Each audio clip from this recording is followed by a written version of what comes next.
Uh, okay. And Um, as they're kind of processing all of that, with Mark now being unfrozen and you're all together, you all kind of move up to be a bit close together. Radar, though he wasn't Do I still fighting, get a turn? he's with you. You do not get a turn because time stops like in its entirety. All of Oh, the lights well, start to flicker until Good. you're just plunged into absolute darkness, and then All of us. absolutely everyone, Okay. regardless of any dark vision or anything. You just see It, black, as if like will it light itself is no longer carrying to your eyes. will it I cast inconvenience you if I flare. tell you just Pardon? casting player? People I say cast flare. you are frozen in time. Will it Can I inconvenience? Oh no, use anything within movement to 10 feet. think? No, If because that you helps. would have are to all of cast us? moment to think. You are all. Are all? Sorry, Angus. Sorry, no. Yeah, are we all frozen in time? Yes, so all of you are frozen in time. Everything goes black for a moment until finally some motion seems to happen, and this blue light centered around the kind of circle-ish you're making. So you, in the middle of all of you, kind of springs forward, and you see this visage of a person in front of you, and you are unable to move or to talk or do anything, but you are now able to perceive and you're seeing this play out. In this dark room, there's just this blue glowing figure stood in front of you. And Draxon, you recognize this to look to be Halfa. Eh? And so you're looking at this blue semi-transparent figure that looks exactly like Halfa, and then Mhm. you see Halfa, open his mouth and speak, but it is not at all a Halfa's voice that you see come out of it, and it kind of it walks over in front of you as you're still unfrozen, able to twitch, and it puts its hand on your shoulder, and you don't really feel anything other than a faint energy, but you are now able to move and react. I just don't think he does. I think he just stands there for a minute, dumbfounded. That's fair enough. And To be so honest. this voice, which is not Halfa's voice, but you're seeing the visage of Halfa in front Mhm. of you speaking, says to you, you keep him alive in fragments, in memory, in habit, in the way you keep replaying the moment you think you could have changed things, but you did not fail him in a moment, Draxon. You're failing him every day that you stay there. You're treating guilt like it's a responsibility. It is not. Memory does not repair bodies. It does not rebuild hands. It does not wake comas. You did not lose him because of a single decision you can circle and fix if you look at it long enough. You lost him the moment you decided that staying frozen was a form of penance. And every day that you remain there, you extend the distance between who he is and who you are capable of becoming for him. If you want him back, stop asking what you should have done. Start becoming someone who will do something. I, yeah, I've got nothing. I can't lie. And as you're just staring, understandably dumbfounded, this blue figure takes a step back and kind of flickers and reforms, and now suddenly is standing there looking like a woman and not like Halfa anymore. And Mark, you recognise this to be Alison. Okay. Not just me who's failing. That makes me feel slightly better about myself. So walks closer to Mark again, puts a hand on his arm, and he's no longer completely frozen in place, and says, "You," and kind of looks at you closely. Is you are not missing discipline. You are not missing direction, and the projection just tilts slightly as if it's leaning closer to you. Says, "You have been alone long enough that independence has stopped being a choice and started being inertia.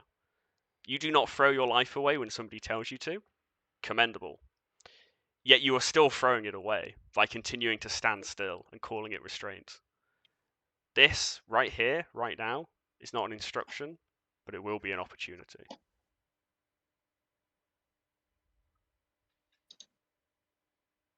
Could I try and hug the hologram? You can try and hug the hologram. So yeah, I was gonna make you roll, and then I realized a hug hush check is something only Boblin has. You stumble forward and try to hug this hologram, but your arms just go straight through it, and almost as if like snuffing out a candle as your arms go through it, the light kind of fades away into it's enveloped back into darkness, and then it springs back up slightly further back, but this time in a different form, and now it's a man again. Pinocchio, you recall this to be, you don't quite remember the name. You think he was called Martin.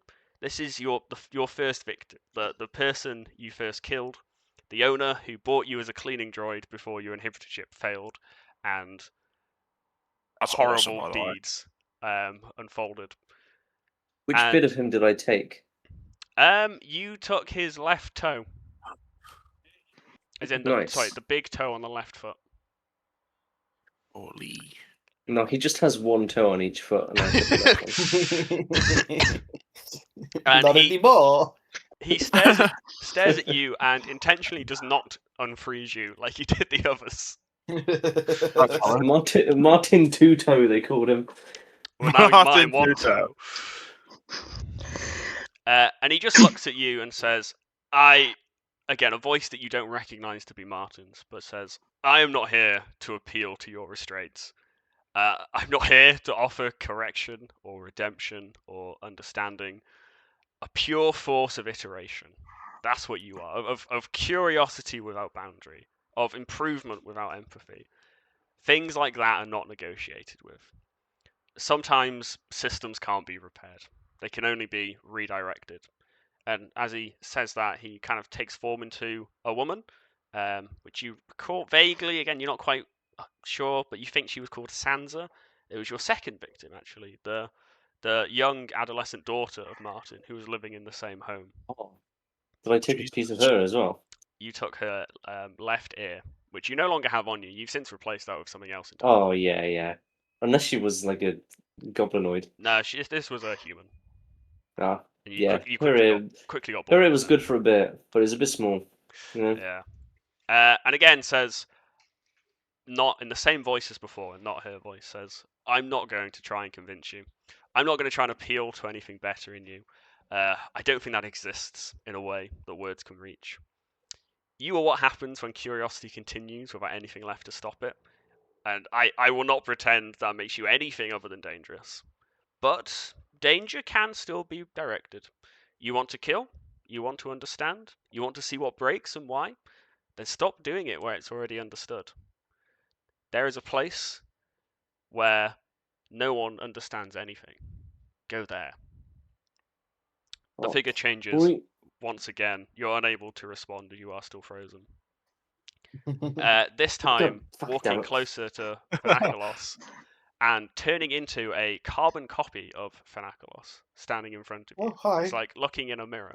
And again, kind of taps you and unfreezes you. I assume that's your reaction. Hi. Hi. And again, the same voice coming through, not your own, says, You have performed well. But you were not assembled for adequacy. No, you were designed. I designed you for excellence. And you are approaching it. But do not mistake progress for growth of character. You are a tool. I expect you to see this through. Oh, do we all see this? Like, we all see You're this all happening? seeing this, yes. I'm still frozen and probably not facing it then. You are frozen and you could hear it. No, we'll say you're facing it because it's in the center where you were all facing. So you're seeing all of it. You're but unable to move your limbs and stab anybody. Yeah, valid. The light then turns into another figure, much smaller than any of the other ones, and it's actually Echo, the robotic bird that Radar has with him.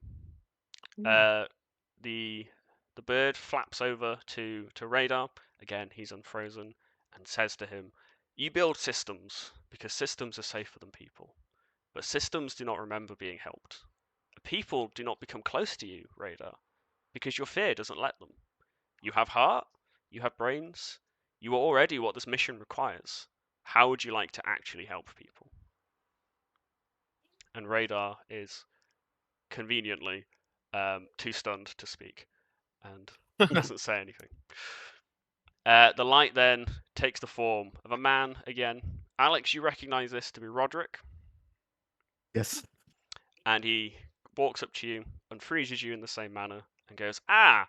And then as he tries to speak and you see the mouth moving, just this horrible, incoherent static comes through for a moment. And then it pauses, and then the speaker starts to laugh almost, a dry chuckle, and goes, "Ah, of course, I can't even say your name. The one that doesn't exist. That's you. You exist in no records, no stable logs, no consistent trace beyond interference patterns where you've been. I would assume those cybernetics of yours mean you're always on the net, constantly scrubbing yourself clean the moment you appear. But absence is still a trace. You are unknown, but from that I can infer one thing about you. You are not hiding because you have nothing. You are hiding because you have something to hide. And that means you are anchored. Why not stop defining yourself by what you erase and start defining yourself by what you choose to accomplish?" The light figure fractures once again, and as they continue on speaking, they just cycle through these same series of people: Halfa, Allison, Martin, Sansa, Vanakelos, Echo, Roderick, just continually cycling through them as they keep speaking. And now it stands in the middle, addressing all of you, and says, "Operation Gatecrasher proceeds. Your squad is hereby sanctioned as Cerberus. This is not a command structure. It is a convergence. Each of you has been selected because you function where systems degrade. You will be entering the dead zone. You all understand this already. Nobody has ever returned from such an insertion. Frankly, we do not understand it. We do not know head nor tail of this dead zone. It cannot be observed from a distance. Any visible light that crosses its boundary degrades into incoherent noise. Gravitational readings, physical modeling, established laws, none of it remains consistent once contact is made. Again, nobody has ever returned from entering into this zone. You will be stepping into a region where the framework that rules your existence, physics itself, stops behaving like a king and starts behaving like the quiet voice of a child. But there are fragments of understanding. In this region, we have identified one consistent anomaly: hydrogen wolfram 777, an isotope that should not be possible under any stable model of reality. We have designated this as Clavis Petrae. We believe it may be capable of breaking the resource dependency held by solar corpora over the cluster, dismantling their monopoly control of energy, infrastructure, and survival itself. In practical terms, a single acquisition of a small sample of this element, we believe, could sustain the entire cluster for generations, perhaps even centuries. Locate it. Retrieve it. We will discover what the dead zone is willing to allow you to remain as. And as soon as that last sentence is said, the hologram flickers and fades again. You're once again in absolute blackness until slowly light starts to fade back in, the feeling and sensation of your muscles starts to fade back in, and you're once again stood back in the room where you were before, with everything else exactly as it was. Not a second has passed since you first went into that darkness, as if nothing has happened at all.